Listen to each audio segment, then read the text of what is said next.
YouTube channel में फिर से आपका स्वागत है। आइए देखते हैं शिक्षा रोजगार से जुड़ी खबरें। अभी तक मेरे चैनल को आपने सब्सक्राइब नहीं किया तो सब्सक्राइब कीजिए, बेल आइकन दबाइए, वीडियो को दोस्तों में शेयर कीजिए, लाइक कीजिए, कमेंट कीजिए। महादलित, दलित व अल्पसंख्यक अति पिछड़ा वर्ग योजना के तहत 48 और 68 सीट पर होगा नियोजन। सूबे में 1565 पदों पर शिक्षा सेवकों व 1113 पदों पर तालीमी मरकज़ों का होगा नियोजन। यहाँ लिखा है, सूबे में महादलित, दलित व अल्पसंख्यक अति पिछड़ा वर्ग अक्षर अंचल योजना के तहत 1565 रिक्त पदों पर शिक्षा सेवकों और 1113 पदों पर तालीमी मरकज़ों का नियोजन होना है। मुजफ्फरपुर में 48 पदों पर शिक्षा सेवकों और 68 पदों पर तालीमी मरकज़ों का नियोजन होना है। प्रक्रिया के लिए जिला शिक्षा विभाग के वर्क कैलेंडर उपलब्ध कराया गया है। इसकी शुरुआत जिले में महादलित व अल्पसंख्यक अति पिछड़ा वर्ग आबादी बहुल टोलों की अधिकतम से घटते क्रम में प्रखंडवार सूची तैयार करने से होगी। यहाँ लिखा है, जिले में महादलित, दलित व अल्पसंख्यक अति पिछड़ा आबादी बहुल टोलों की अधिकतम से घटते क्रम में प्रखंडवार सूची तैयार करना। 31 जुलाई तक महादलित, दलित व अल्पसंख्यक अति पिछड़ा वर्ग आबादी बहुल टोलों की प्रखंडवार सूची के आधार पर चयन के लिए टोला और कोटि का निर्धारण 5 अगस्त तक संबंधित वार्ड के निर्वाचित वार्ड सदस्य की अध्यक्षता में नियोजन के लिए समिति का गठन 14 अगस्त तक।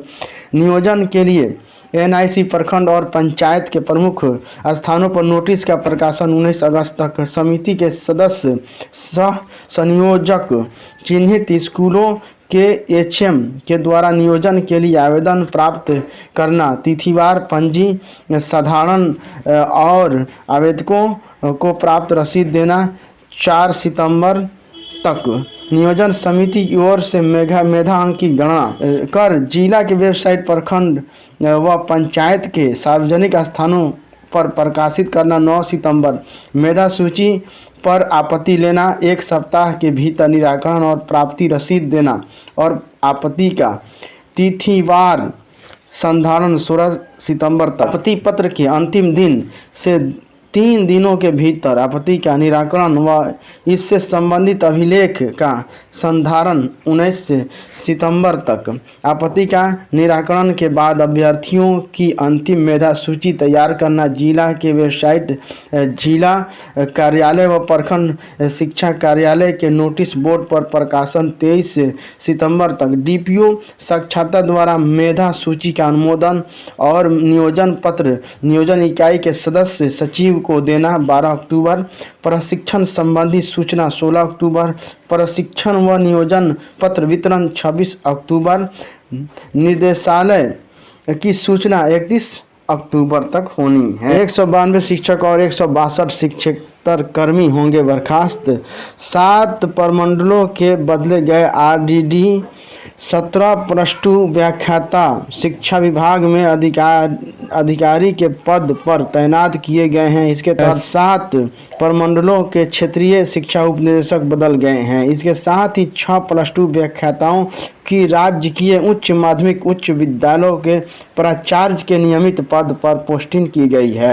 सर्वोच्च न्यायालय के आदेश पर +2 व्याख्याताओं को योगदान की तिथि से बिहार शिक्षा सेवा संवर्ग में शामिल किए जाने के बाद उन्हें इस संवर्ग के पदों पर व्यवस्थापित किया गया है। इससे संबंधित 2 अलग अलग अधिसूचना शिक्षा विभाग ने जारी की है। इसके मुताबिक सुनील दत्त त्रिपाठी माध्यमिक शिक्षा के संयुक्त निदेशक, कुंदन कुमार भागलपुर प्रमंडल के क्षेत्रीय शिक्षा उपनिदेशक बने हैं। यहाँ लिखा 17 +2 व्याख्याता बने अधिकारी, 6 व्याख्याता बने जिला स्कूलों के प्राचार्य। अविधा शिक्षकों पर हुई दंडात्मक कार्रवाई की वापसी की मांग संघों ने की है। राज्यकर्मी का दर्जा देने को सकारात्मक पहल पर मुख्यमंत्री को बधाई भी। विधान मंडल में संसदीय कार्य मंत्री के आश्वासन पर शिक्षक पूर्व की तरह अपने अध्यापन कार्य में लगे हुए हैं एवं तदुपरांत किसी भी तरह की धरना प्रदर्शन में शामिल नहीं हुए हैं। इसके बावजूद प्रशासन द्वारा शिक्षकों पर निलंबन, वेतन स्थगन, वेतन कटौती आदि दंडात्मक कार्रवाइयों की जा रही है। शत्रुघ्न प्रसाद सिंह ने कहा कि शांतिपूर्ण प्रदर्शन करने वाले शिक्षकों को पुरस्कृत करने के बजाय दंडित करना लोकतांत्रिक मर्यादा के अनुरूप नहीं है। सैकड़ों की संख्या में शिक्षकों को निलंबित किया जा चुका है, जिससे छात्र छात्राओं की पढ़ाई बाधित हो रही है।